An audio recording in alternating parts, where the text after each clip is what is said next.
Mga kababayan, ang ating pag-uusapan ngayon ay tungkol dyan sa usapin sa West Philippine Sea. At hindi ko na ginagamit yung South China Sea. Kasi para sa akin, hindi ko na may pinaglalaban kung ano yung sa kanila. At kung ano ang sobra pa sa pag-aari ng Pilipinas. Ang sinasabi ko lang dito ay yung para sa Pilipinas. Dyan sa West Philippine Sea. Alam niyo mga kababayan, yung West Philippine Sea, noon pa, sabihin nga, kung hindi ako nagkakamali, panahon pa ni Gloria at saka ni Ramos na yung China na yan, yung pagtatayo ng mga isla nila dyan sa ating teritoryo sa West Philippine Sea.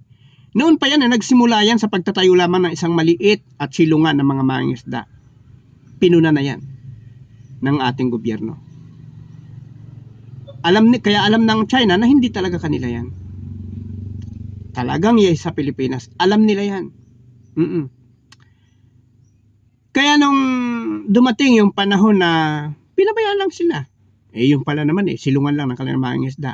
Dumating yung panahon, mahabang panahon ang dumaan na Bulaga. Yung pala'y ginawa na nilang isla. Ginawa na nilang kanila ganyang kasakim. Si Xi Jinping. Ganyan kasakim, ganyang kaganid. Hindi naman kanila yon. Alam nila yan.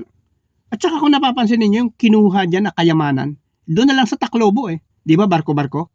Nakukunan niya ng satellite. Barko-barkong Taclobong, mga higanting Taclobo, napakalalaki. Kayamanan.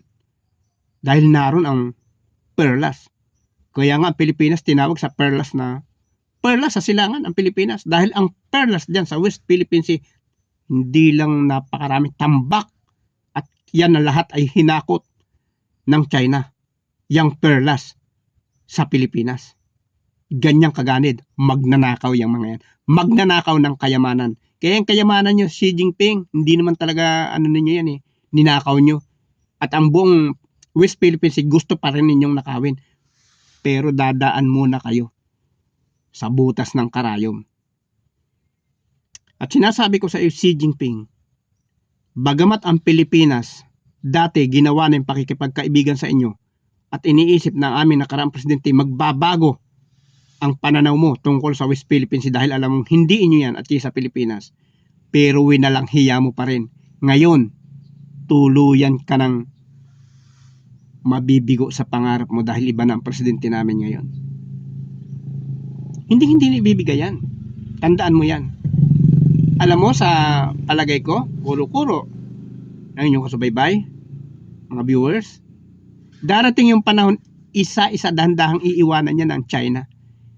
Dahil gigipitin sila ng bansang Pilipinas at ng Amerika para iwanan pati ang artificial island na yan na ginawa nila. Bagamat yun ay analysis ko na pwedeng mangyari sa hinaharap. Yun ikuro-kuro ko lang palagay ko mga kasubaybay, mga viewers, hindi ko sinasabing eksakto kung hindi kuro-kuro lang. Pwedeng mangyari yon. Bakit? Kung talagang hindi makikipagdigma ang China, gagawin nila dyan, utay-utay lang nilang iiwanan yan. Dahil gagawin din naman ng ating gobyerno, nakunin lahat yung para sa atin, babawiin yan. Katulad ng binitiwang salita ng ating presidente, wala siyang makukuha. Kahit 1 pulgada kwadrado na teritoryo ng Pilipinas, wala silang makukuha. Dadahan-dahan yan, gagawa niya ng paraan na makuha. Lahat ng paraan gagawin ng Pilipinas para hindi magtagumpay ang pagkagahaman ng bansang China. Yun lang yun. Maniwala kayo, darating yung panahon na yan. Nasabi ko nga nung mga nakaraang kong video sa hinaharap, sabi nga ang inyong kasabaybay, bagamat yung nakaraan, kasalukuyan at hinaharap, napag-aralan din. Alam niyo ba kung bakit? Bakit ko nasabi? Na yung pinag-aralan, kuro-kuro, sabihin natin kuro-kuro, palagay ng inyong kasubaybay, ngayon nangyayari, ang alin yun? Nasabi ko nun,